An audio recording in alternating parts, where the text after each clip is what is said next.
As this is going to be a very quick video where we are going to look at the difference between using useEffect and useMemo for tracking the state variables. By the end of this video, you'll have a very clear idea on when to use useEffect and when to use useMemo in your React applications. Before we start writing any code, please subscribe to the channel and stay tuned for more interesting videos on React.js. Now let's go to Visual Studio Code and start coding our React application. So guys, I have a very simple React application that is running here. We are going to build a very simple project here and understand the difference between useEffect and useMemo. So to start coding this project, I'm just going to remove this hello world, and here I'm just going to place a simple input field, which is going to be basically a text field. So we got a simple text field here, and we can put a basic styling here on this div tag. So here we can say the display is going to be flex direction is going to be column, and we are going to justify the entire content in the center and align items in the center of the page. So that's the basic CSS that we have written on the div tag, and we can size of this input field so we can see it clearly on the screen. So here I'm just going to say the width of this input field is going to be 300 pixels and the height is going to be 30 pixels. On the main div tag, we are also going to assign a height of 100 VH so we can bring it in the center. So we got a basic input field here where user is able to type some text, and we are going to link this input field to a state variable, which we are going to call it, let's say,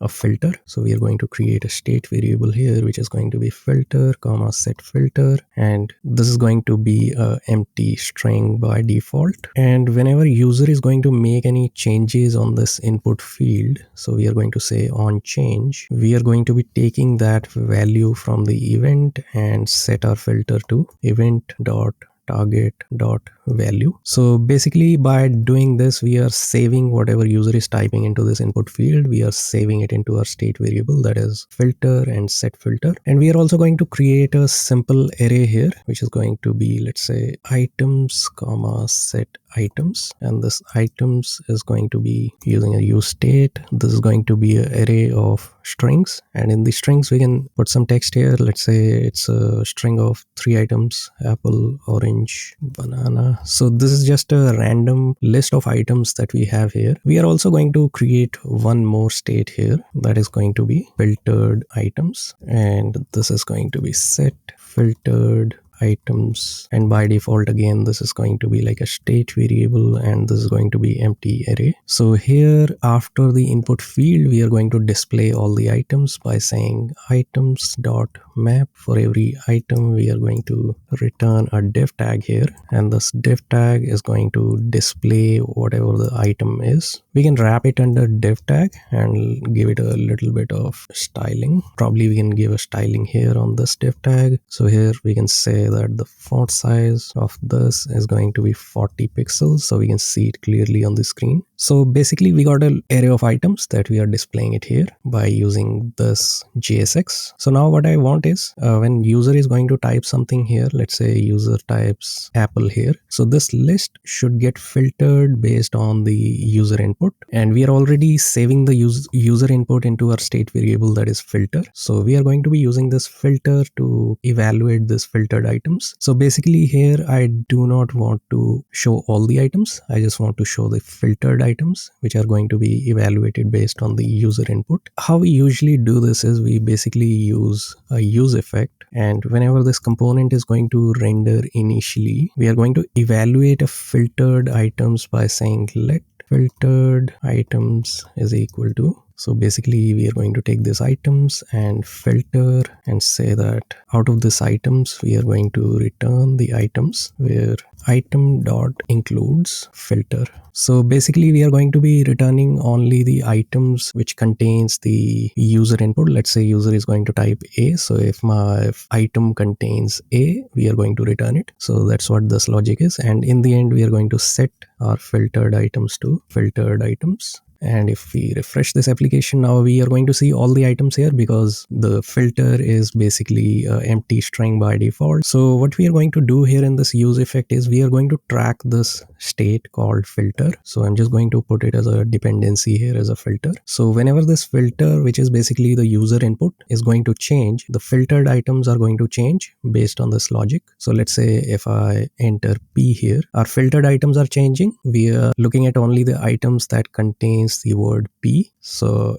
if I'm just going to put a word O, then I'm just going to see the items that contains O. If I try to put A, we are going to see all the items because all the items includes A. So basically that's how we build the features usually in React, by tracking the state. So basically we are tracking the change that is happening on filter with the help of user input. When user is going to type something here, our filter state is changing because we are tracking this filter state using useEffect. Our filtered items are changing, and filtered items are something that we are rendering here in our JSX. So the view on our screen is going to change based on the user input here. So that's how we usually track states using useEffect. Now we are going to look at how we can do it using useMemo. But before we do that, we are going to look at why is it a problem to do it this way. This seems good enough. So I'm just going to inspect my application here and look at my console. And if I'm going to refresh this application, we are looking at this error here because it says each child in the list should have a key prop. So we can pass this and fix this first. So basically we are mapping over this element and we are going to pass the key as item. So if we do that, refresh it again, now that is gone. So let's come back to the topic here. The topic is about useEffect. We are going to look at what's happening here when we render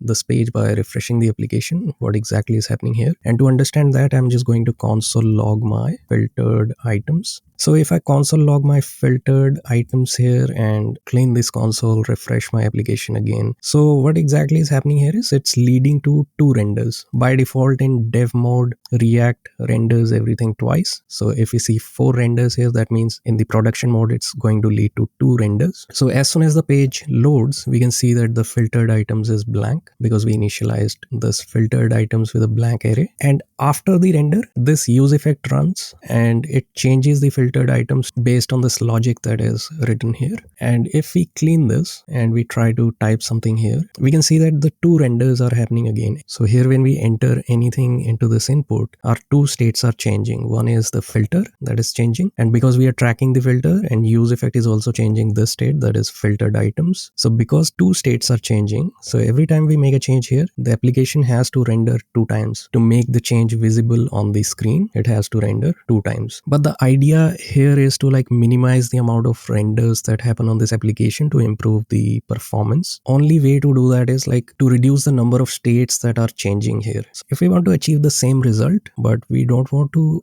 change 2 states, which will lead to the application rendering 2 times, what we can explore doing is what if we don't make it a state variable? So there is only going to be one state, that is filter, and that is going to change. If the filtered items is not even a state, what if I do something like that? Let's say I make it let filtered items is equal to, why don't I put the logic directly here?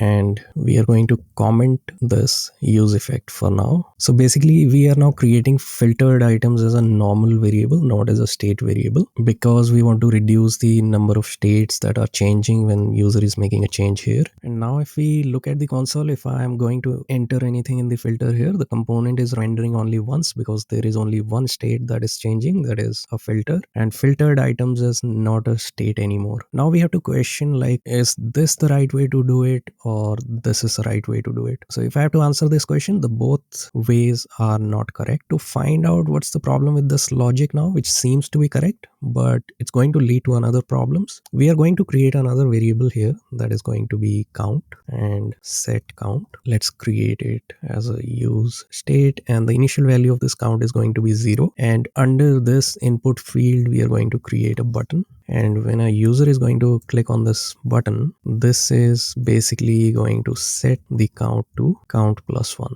So basically count is just another random state, because one component can have states related to other features as well. So let's say we have another state in this component, which is count. Let's make this button better by putting a text here that is click me. So we got a button here, and these filtered items are being evaluated here. So I'm just going to put a text here that is going to say evaluating filtered items. So because this is where the filtered items are being evaluated. So if we now put something in the input field here, this is going to say evaluating filtered items, because definitely we need to evaluate filter items. Whenever the filter changes, we need to see the updated results here on the screen. But now what's going to happen is, if I clear this and if I click on this button, it's still going to evaluate the filtered items. But this feature which is related to this button is just setting the count to count plus 1. For that feature, probably we do not want to evaluate the filtered items. This is just an extra overload on the application. And if this array is like very huge and this is going to try and filter the items, even if we change any other state which is unrelated to this feature, this is still going to execute every time, which is not good for the application, because it's just going to slow down all other features. If we were using useEffect, let's say I'm just going to comment this, go back to my useEffect and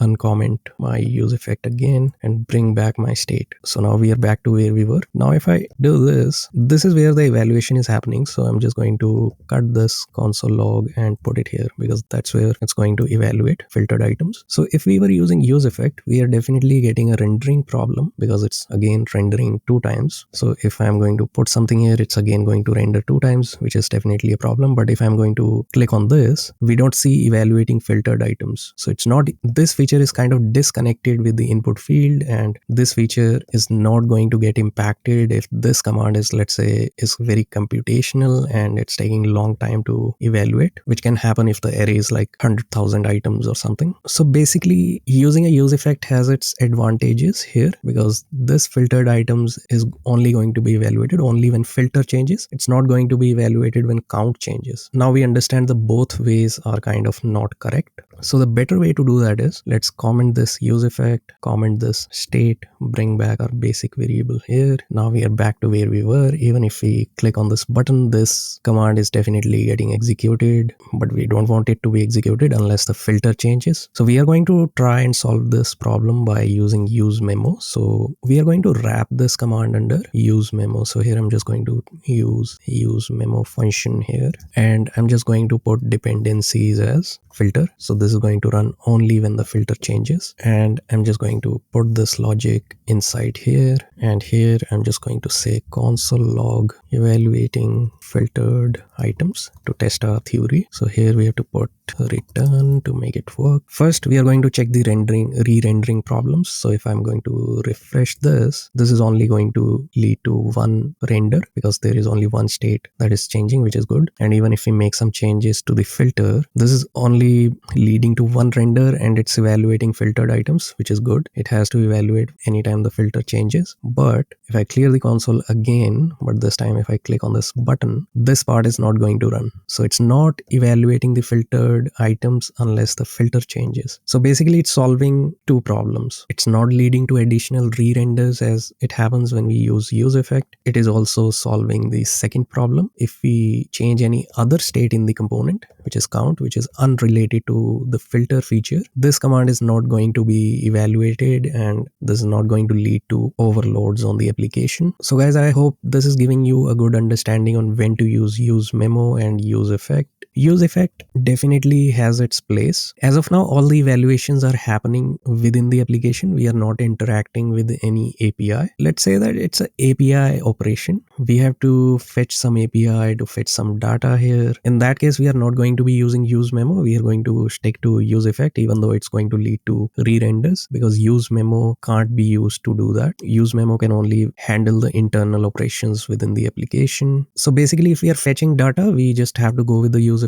Probably there might be other hooks that we can use, but useMemo is not the solution. But if the calculations are happening within the application, we want to try and avoid useEffect and try to handle this with useMemo. And we want to avoid creating a direct variables as as we did before without useMemo, because that's going to basically run every time the state changes in the application. So guys, that's all I wanted to cover in this video. I hope you found a value in this video. Leave a like, subscribe to the channel, and I'll see you in the next one.